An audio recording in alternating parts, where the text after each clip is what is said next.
Hi everybody and welcome back to my channel. My name is Amelia and here on this channel we talk about writing, journaling, and productivity to help you curate a life that you love. So I'm in the same outfit that I was 2 days ago, 3 days ago, at least from your perspective. For me it's been minutes because I batch everything I do. Why? I don't know, I just do. So today we're going to be doing the June spread, the June monthly scrapbook spread. I'm super excited to do it. I really like doing each monthly spread. I feel like it's a nice way to reevaluate my months past and then, you know, journal for the future month. I really like the way it looks. It just feels right.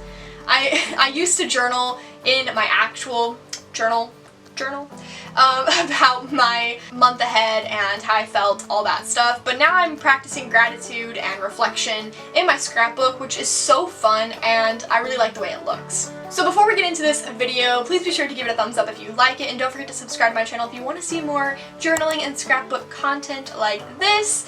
And without further ado, let's go ahead and get into the making of the month of June's scrapbook thing. Oh my gosh. Well, what an intro, right? So here we are. We're going to be doing the June scrapbook spread. I'm actually really excited to eventually go back into my scrapbook and do a flip through and see each month and see how I changed and what I was feeling when each month came up.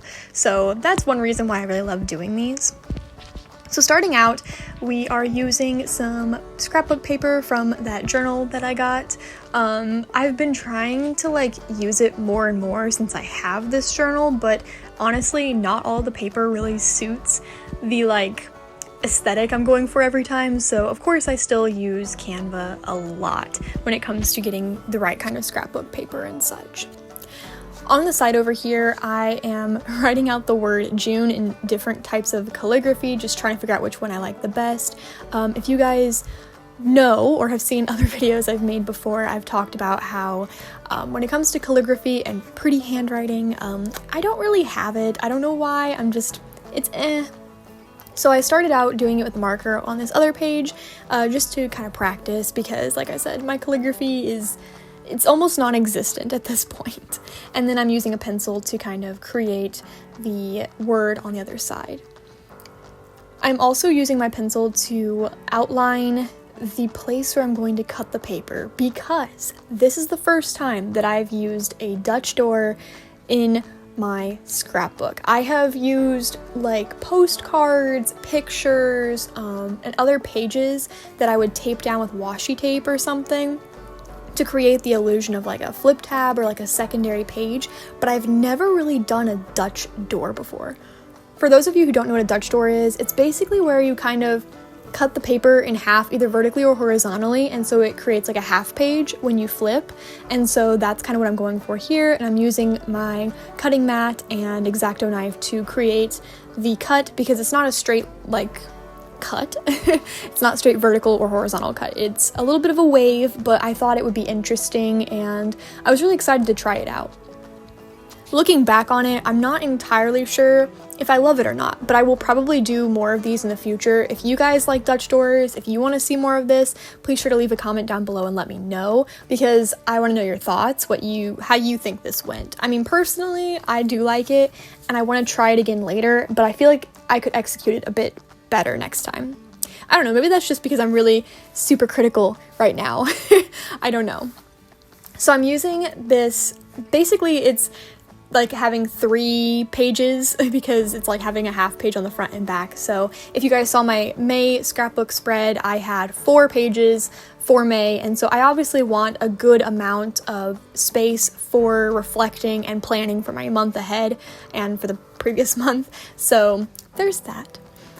I'm also trying to decide how to add more color as well as just content, I guess that's the best word for it, to the scrapbook. You saw me using craft paper and washi tapes. I was trying to figure out what would suit the vibe the best, and I ended up deciding on this white tissue paper, which I used in my last monthly spread, but I actually really like it, and because it's so light and bright, it really fit the theme that I was going for with this spread, which was kind of light and bright with a little bit of red in it. I didn't want to make it too dark or foreboding because June just feels like a very bright and vibrant month to me. if you're curious about any of the products that I'm using, I will try to link all of them below. Some of these images are from Canva, so I will let you know if I have any that aren't. But right here I'm using one of my Crayola Super Tips markers to create an outline just to kind of distinguish the half page from the rest of it.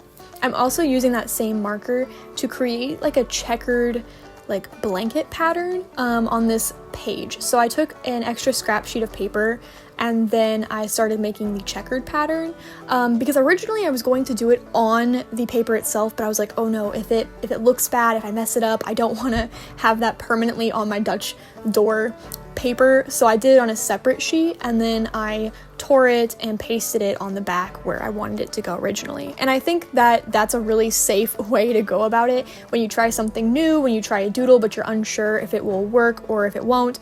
I think doing it on a separate page and then just attaching it to like your scrapbook, bullet journal, whatever you have is a really good way to go about it without like, you know, making too much of a commitment. I'm also using a page from a little journal notebook thing I have, and I cut it very slimly.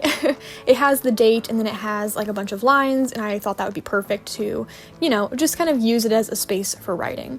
One thing that I have been, I guess, not loving so much for my last few spreads is that they haven't been very writing intensive. So if you saw my Dead Poets Society spread or my spring scrapbook spread, those are a few that came before I made this one, and they were very photo heavy, very artistic like heavy, with a few quotes and stuff, but not a lot of room for like written journal content. And I've been craving more journal content. As I film this, I am in the midst of an eclipse portal. The lunar eclipse happened not too long ago, and there's supposed to be a solar eclipse in like 2 weeks or something. I don't know. When it comes to astrology, I'm not the best at really like pinning it down, even though I really love it. It kind of confuses me, but you know, things are kind of picking up. Things are getting crazy. Life is getting very crazy on my end. So I really wanted to have a journal-centric monthly spread for June because I felt like I needed to really elaborate on where I want to go and what I want to do with like everything, my whole life. It's a big reevaluation. So here I am pasting down some images that I got off of Canva, which is my favorite place to get photos and images because you can find almost anything that you know you like for free, which is really great. And I'm also using these little like patterned picnic type of lines. I think they were supposed to be like tape, but I used them more as like headers or ways to divide up the page. That way I can talk about different things at different times. I also went for a bunch of like food and like picnics and stuff, like picnic themed items, because that's really the spread that I was going for June, was to make it very picnic themed. And I mean, I'm happy with how it went out, like how it worked. I didn't want a lot of red, but that's kind of what you think of when you think of a picnic.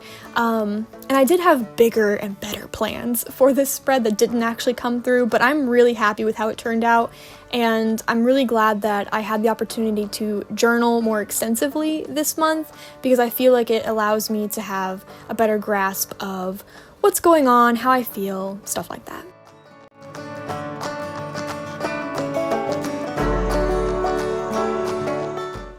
Alright, and that was the making of the June monthly scrapbook spread. I really hope that you guys enjoyed it. Before we do our final flip through, I just wanted to reflect on a few things. First, that scrapbook spread did not go at all how I thought it would. I messed up so many times, and there was like this big idea that I thought would be so fun, and I'm not going to share it because I might do it in the future, but I didn't do it for this spread, and I walked in with that specific plan. Like the whole reason I had the theme I had and the colors I had was because I had this plan, and I didn't even do it. So it was kind of a weird thing. This happens on and off with scrapbooking, and I've kind of realized you kind of just have to go with the flow. You know, sometimes pages just spill out the way you expected them to, and sometimes they don't. And this was a case where they don't. But I will admit, I do really enjoy the way I kind of use different colors, and I tried a new theme, and I also like Dutch door aesthetics, so I'll talk more about that in the final flip through. There's no need to go into it right now, but yeah, let's go ahead and get to that. Overall, This spread was really relaxing, and I feel like I was able to really journal and add quotes about summer and focus on summer themes. You can see I added 3 different pressed flowers leaves from my little collection onto the journal just to kind of add up and fill in some space. I also added lines around June because it felt really blank and empty. On the back here, as you can see, it's mostly journal content with a quote on the bottom because I feel like I've been needing a lot more reflection recently than I've had before.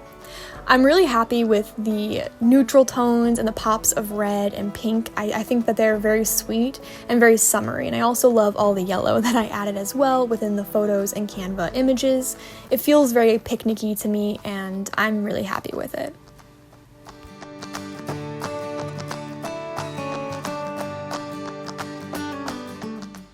Alright, and thank you guys for watching today's video. I hope that you really enjoyed it. Please be sure to give it a thumbs up if you did, and don't forget to subscribe to the channel if you want to see more content like this.